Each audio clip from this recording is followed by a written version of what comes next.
10, a judge in New York is relaxing a ban on the Department of Government Efficiency, or DOGE's, access to sensitive U.S. Treasury information.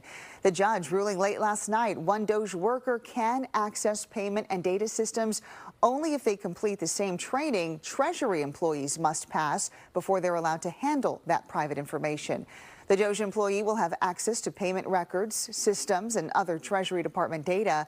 The ruling comes after 19 state attorneys general sued over privacy issues. The White House has announced exemptions from the new tariffs imposed by President Trump. Smartphones, computers, and some other electronics are now being left out of the reciprocal tariffs imposed on other nations, including China. That announcement was made by the White House last night. 20 product categories were listed that include flat panel TV screens, memory cards, semiconductors, and more. The exclusions provide relief to big tech companies like Apple that rely on Chinese manufacturing.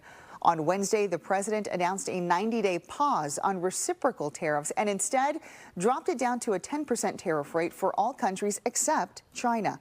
China fired back with 125% tariffs on U.S. goods, which went into effect today.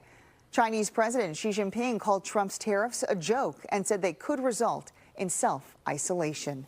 Thousands of European-made cars are stuck at U.S. ports after a 25% tariff on imposed vehicles took effect April 2nd. The Audi Q5 and Q7 SUVs are among the most affected by this major change in U.S. trade policy. The German cars are assembled in Mexico for U.S. consumers, and they are subject to the full tariff.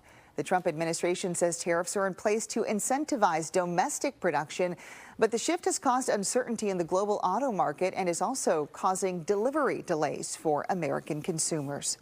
In Malaysia, companies there are increasing production in hopes of filling orders before President Trump's 90-day tariff pause expires.